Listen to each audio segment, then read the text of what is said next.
Օհանավան, Կարփի, Աշտարակ, Հանուն Հանրապետության կուսակցության քարոզարշավը մեկնարկեց այս բնակավայրերից։ 19 ուժ, որից մեկը Հանուն Հանրապետության կուսակցությունն է, Արման Բաբաջանյանի գլխավորությամբ։ Մենք մեր առաջ խնդիր ենք դրել, շփվել մարդկանց հետ, զրուցել, ուրեմն իրաց մտահոգող հարցերին անդրադառնալ, որ գտնեն ճիշտ լուծումները։ Տպավորությունները դեռևս վաղ է, բայց լիահույս ենք, որ մեր քաղաքացիների հետ հուզող խնդիրների հարցերի մասին առիթ կունենանք մանրամասն հանգամանալից խոսել, մեր ծրագրերը ներկայացնել, մեր հիմնական ուղերձները ձևակերպել եւ հղել մեր ազգաբնակչությանը։ Կուսակցության ներկայացուցիչները նշում են 19 ուժերից իրենք միակն են, որ հայտարարել են ոչ թե իշխանափոխություն, այլ ընդդիմափոխություն։ Որովհետեւ հավատում ենք, որ Հայաստանում ընդդիմության փոփոխությամբ կարելի է շատ ավելի մեծ որակական փոփոխությունների հասնել։ Եթե մենք որակյալ ընդդիմություն ունենանք, մենք կարող ենք շատ որակյալ աշխատանք պահանջել կառավարությունից։ Մենք ուսումնասիրել ենք հանրային տրամադրությունները, մեր ուժերն ենք կարողացել գնահատել եւ այս հայտն ենք ներկայացրել։ Մենք տեսնում ենք, որ մեր հանրության զգալի հատվածը մեծ խնդիր է տեսնում այս արկա ընդդիմության մեջ։ Այս ընդդիմությունը այլևս չի արտահայտում մեր ժողովրդի հավաքական կամքը։ Իրենք ցանկանում են փոխել այդ իրողությունը, ընտրացուցակի առաջին համարը շարունակում է։ Ցանկանում ենք որպես ընդդիմություն, որը հաշվետվողականություն եւ թափանցիկություն կպահանջի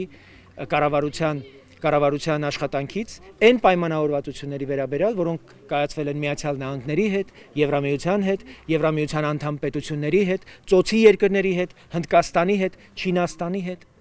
Ռուսաստանի հետ, որովհետև կարծում եմ, որ այլևս այս Եվրոպական միության այս քաղաքական համաժողովի գագաթնաժողովից հետո այդ գագաթնաժողովի փաստն ինքնին այլևս վերաֆորմատավորել է հայ-ռուսական հարաբերությունները։ Անկախ նրանից Հայաստանի իշխանությունները ինչ են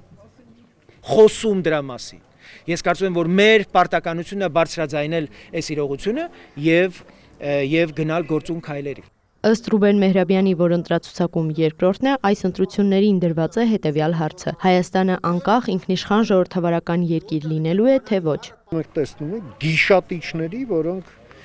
ուղղակի Ռուսաստանի դրդմամբ այսօր ուղղակի ոտնձգություն են կատարում Հայաստանի ինքնիշխանության դեմ եւ հավակնում են միանգամայն օրինական ձևով պարազիտանալով ժողովրդավարության մեխանիզմների վրա եւ օգտվելով ժողովրդավարության բարիքներից թաղել այդ ժողովրդավարությունը եւ այսօր այո ժողովուրդը պետք է պաշտպան կանգնի պետությանը, պաշտպան կանգնի ժողովրդավարությանը։ Պետք է ուղղորդել հասարակությանը գնալ ընտրությունների, կարծում է Բաբաջանյանը։ Պետք է գնալ եւ գիտակցաբար ուրեմն քվեարկել այն ուժերի օգտին, ովքեր կարող են որակական փոփոխություններ բերել, ոչ թե նրանք, ովքեր այսօր ընտրակաշառքներով ուղակի հարձակում են գործել մեր պետության վրա եւ վերստին պետությունը զավթելու նպատակ են հետապնդում, ոչ թե նրանք, ովքեր իրենց վզի հաստությամբ են ուղակի պայմանավորում իրենց